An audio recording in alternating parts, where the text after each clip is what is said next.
Plus mensonger, excuse. Maintenant, on a un mot. Ça s'appelle fact-checking. Voilà. On arrive, on se fait... Vous savez, c'est comme Conspiracy Watch, etc. On fait des mots, on est bien... D'ailleurs, Conspiracy Watch, d'ailleurs, c'est très intéressant. En anglais, ça fait tout de suite plus sérieux. Français, c'est pas sérieux. La fact-checking, ça fait sérieux. Donc, on arrive et on parle de cela. Et pour dire quoi ? Effectivement. Eh bien, écoutez, voilà ce qui s'est passé hier, juste entre la fact-checkeuse de BFM TV et Éric Zemmour, qui lui répondait. Vous avez parlé de la fraude sociale en France en avançant ce chiffre, 50 milliards d'euros de préjudice par an. Alors à la cellule fact-checking, on a vérifié. Résultat, en 2019, les principaux organismes sociaux ont détecté 1 milliard d'euros de préjudice au titre de la fraude sociale, soit 50 fois moins que ce que vous avancez. Chère madame, votre chiffre est tellement ridicule que je pense que le ridicule est pour vous et que vous devriez lire l'excellent livre de Charles Prats et vous verrez ce qu'il en est exactement et vous comprendrez à quel point vous vous êtes couverte de ridicule là pendant cette soirée. Attendez, on va parler comme ça.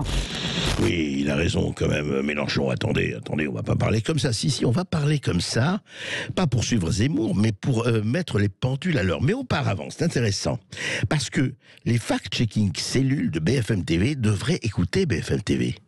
Parce qu'une semaine avant, le 18 septembre, il y a une autre fact-checking de Céline Pitlet, journaliste BFM. Écoutez ce que disait Céline Pitlet, donc je rappelle, une semaine avant le débat, écoutez. La fraude aux prestations sociales coûterait donc entre 14 et 45 milliards chaque année selon la commission d'enquête. Pourquoi cette fourchette très large ? Eh bien parce que malgré les contrôles, il y a tout un pan de cette fraude qui en réalité est souterraine et non détectée. Ah, ça c'est formidable. Ça c'est ce que j'appelle le journalisme d'investigation. Entre 14 et 45 milliards. Mais oui, vous savez, il y a tout un pan, c'est souterrain, on va quand même pas. Vous n'allez pas nous demander d'aller creuser dans l'underground de la fraude sociale quand même. C'est pas notre boulot d'enquêter. Enfin, il faut pas exagérer. 14 et 45, voilà. Eh bien, que disait le magistrat Charles Prats, qu'on avait reçu ici même, dans cette émission, il y a un an, le 17 septembre 2020. Écoutez. Vous savez que nous sommes 67 millions d'habitants en France. Et ben, l'administration va finir par reconnaître qu'il y a 73 700 000 personnes bénéficiaires de prestations sociales. 6 700 000 de plus. De plus. Ces 5 millions de fantômes, entre guillemets, correspond à quelle somme donc Eh ben, c'est pour ça que j'arrive à 50 milliards d'euros, parce que comme on ne sait pas, bien sûr l'administration, elle en a reconnu 2,5 millions, mais elle ne sait pas qui c'est. Ouais. Donc elle est incapable de dire ils ne touchent pas, parce que s'ils savaient qui c'était, il les enlèverait du système. Donc c'est pour ça qu'on est sur un calcul d'enjeu de fraude à 50 milliards. Voilà, un calcul d'enjeu de fraude à 50 milliards. Alors Charles Prats, vous êtes avec nous, merci d'être avec nous aujourd'hui. Je rappelle que dans 2 semaines, vers le 15 octobre, vous sortez Cartel des fraudes 2, qui à mon avis va faire au moins autant de dégâts que Cartel des fraudes 1, donc aux éditions Ring. Alors effectivement, est-ce que c'est la cellule fact-checking de BFM qui a raison, 1 milliard de fraudes par an, ou vous qui dites depuis longtemps, depuis ce livre, votre premier, non, c'est à peu près 50 milliards. Comment on peut, effectivement, il y a cette espèce d'écart abyssal entre 1 et 50 milliards?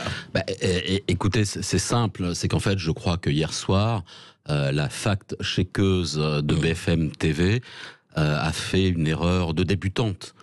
Elle a confondu les fraudes détectées avec les estimations de fraude globale. Vous savez, c'est comme en matière de fraude fiscale. Si on regarde ce que l'administration fiscale détecte comme fraude, on est à quelques centaines de millions d'euros par an, éventuellement 1,5 milliard, 2 milliards quand on enlève les pénalités, de ce qu'on appelle vraiment la fraude fiscale, avec les dossiers répressifs fiscaux.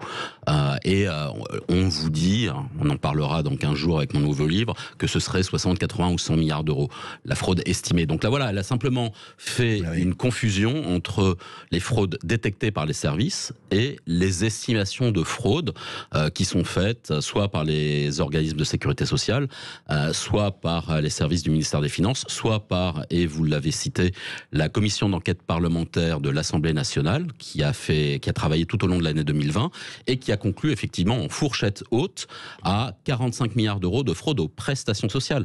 C'est pas Charles Prats simplement qui le dit, c'est la commission d'enquête où il y avait des députés de tous les partis qui a enquêté pendant quasiment 1 an sur ce sujet-là et qui arrive à la conclusion que oui, la fraude aux prestations sociales, c'est plusieurs dizaines de milliards d'euros chaque année qui sont volés aux Français. Alors, Pourquoi est-ce qu'on est arrivé à ce chiffre de 1 milliard? Est-ce que c'était simplement pour dire, bah tiens, comme on a critiqué Jean-Luc Mélenchon sur je sais plus quel sujet, en disant qu'il avait dit des bêtises, bah tiens, on va critiquer aussi Éric Zemmour en disant que là il dit des bêtises. Enfin voilà, mais sauf que manifestement ils se sont fait avoir des deux côtés. En fait, c'est intéressant dans ce que vous décriviez au début, finalement, de l'intervention, Charles Prats. En fait, c'est exactement comme si on dit, voilà, par exemple, on calculait le nombre, par exemple, de kilos de drogue, de cannabis ou d'héroïne ou de cocaïne qu'on a attrapé, et on disait, voilà, c'est ça le vrai chiffre, alors que derrière, il y a des milliers de tonnes qui passent en glandais. C'est exactement ça, André Berkoff. Vous avez un excellent exemple. Ce serait comme si on considérait que toute la drogue en circulation en France, c'est uniquement les saisies de la douane ou de la police, alors qu'on sait évidemment, et que personne ne viendrait vous dire le contraire, que les quantités de drogue en circulation sont nettement supérieures. Et ben là, c'est la même chose. C'est la même chose en matière de fraude aux prestations sociales, c'est la même chose en matière de fraude fiscale. Voilà, parce que les services travaillent, mais ils n'attrapent pas tous les bandits. Bien sûr. Et alors, qu'est-ce qui fait que, pour revenir à la fraude sociale, etc., on en avait parlé déjà il y a 1 an, et on en parlera encore, Charles Prats, mais qu'est-ce qui fait qu'au fond, qu'il y ait cette espèce de force d'inertie agissante? On le sait, vous le savez, vous l'avez écrit, commission d'enquête parlementaire, tout le monde le sait, et puis on n'agit pas. C'est une bonne question. On en a déjà parlé un certain nombre de fois. On pourra en reparler dans 2 semaines, hein, quand le nouveau livre sortira. On est face à quelque chose d'assez hallucinant. Oui, c'est une espèce d'inertie. C'est quand même étonnant. Il y a une inertie. Et alors, il y a des progrès. Hein, d'ailleurs, je l'expliquerai au mois d'octobre. Il y a pas mal de progrès, notamment en matière de fraude fiscale, qui vont intervenir, hein, donc des choses qui se sont mises en place, mais ce qui est intéressant, et d'ailleurs on l'a vu hier soir, et puis on le voit sur les réseaux sociaux depuis hier soir, hein, c'est cette espèce d'atavisme politique, c'est une position politique finalement, qui est de contester l'existence de la fraude aux prestations sociales. Il y a une espèce de déni absolu de ce phénomène, alors que tout le monde le sait. Tous les gens qui travaillent dans les organismes de protection sociale le voient au quotidien. Tout le monde ouvre les yeux. Tout le monde voit bien qu'il y a un problème de fraude aux prestations sociales, y compris la plupart des candidats à l'élection présidentielle. J'écoutais encore Michel Barnier ce matin sur France Info. Il expliquait les choses. Il expliquait qu'il faut passer à la biométrie, etc. Donc c'est très bien. Moi, je suis ravi. Il reprend ce que je dis. Et là, vous aviez un journaliste qui lui disait, mais non, c'est 1 milliard. Et Barnier lui a dit, non, c'est pas 1 milliard. Faut arrêter. Ça reprenait. Bien sûr, ça recommençait. Je crois qu'hier soir, dans son débat, Valérie Pécresse, dans son émission, elle-même a dit qu'il fallait lutter aussi contre la fraude sociale. Elle citait le rapport de la commission d'enquête parlementaire, avec Patrick Hetzel qui en était le président. Voilà, vous avez Philippe Juvin, le professeur Juvin, qui est candidat à la primaire de la droite, qui en parle aussi dans son livre et qui explique les choses. Tout le monde, Marine Le Pen en a parlé beaucoup, Éric Zemmour, vous l'avez entendu hier soir. Tous les candidats à la présidentielle, en tout cas au centre et à droite, commencent à en parler, et puis parce qu'ils ont compris qu'il y avait un problème. Et en face, on a l'impression que c'est non, surtout faut pas en parler, ça n'existe pas, c'est pas vrai, etc. Pourquoi cette espèce de déni? C'est un vrai sujet. C'est parce que, effectivement, sur les tas d'autres domaines, et on le sait, on va pas parler de la drogue ou de l'immigration, etc., ou de la violence, de la sécurité. En fait, c'est intéressant parce que ce que vous dites, vous, dans votre domaine, il y a une chape de plomb du déni. C'est-à-dire qu'on ne le veut pas voir, on ne le veut pas savoir, on se passe la patate chaude, après moi le déluge, on passe la poussière sous le tapis, et puis on verra bien ce qui se passe. Mais surtout, si je veux me faire élire ou réélire, la question ne sera pas posée. C'est une erreur, parce que les Français, je peux vous dire qu'ils sont très très très sensibles à cette question-là. Moi je le sais, quand j'étais à Bercy, on faisait des études, des sondages, des qualitatifs, etc. Donc moi je voyais ce que les gens nous disaient. Hein. Les Français sont très sensibles à cette question de la fraude aux prestations sociales. Beaucoup plus d'ailleurs que pour la fraude fiscale ou pour le travail au noir. Les Français excuse assez bizarrement la fraude fiscale et excuse le travail au noir. En revanche, la fraude aux prestations, ils ne supportent pas ça. Donc c'est un sujet politique majeur en réalité. Et je vais vous dire, il faudra en débattre, en tout cas de ce qu'il faut faire, parce que si vous voulez, on peut débattre de tout, sauf des chiffres. Et en France, 67 millions d'habitants, 75,3 millions d'assurés sociaux. Une fois qu'on a dit ça, Bah voilà, terminé. Hein. Ça, c'est quand même la cause est formidable, entendue. Ça, c'est vraiment alors le chiffre le plus extraordinaire. Vous l'aviez dit il y a un an. Vous allez le répéter. Et Charles Prats, on va en reparler de tout ça dans 15 jours avec Cartel des fraudes 2. On vous recevra à ce moment-là. Et puis, écoutez, c'est très bien qu'il y ait, vous savez, hein, quelque part, vous êtes un journaliste à la Albert Londres. Il faut mettre la plume dans la plaie. Mais je ne suis pas journaliste. Je suis magistrat. Je suis délégué syndical de magistrat. Je fais un petit peu de politique aussi.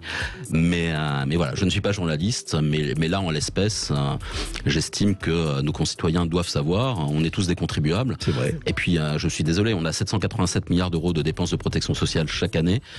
Si on a comme ça des pourcentages de fraude énormes, ce sont des dizaines de milliards d'euros. Hein. On est dans une situation financière catastrophique, d'autant plus avec la crise Covid.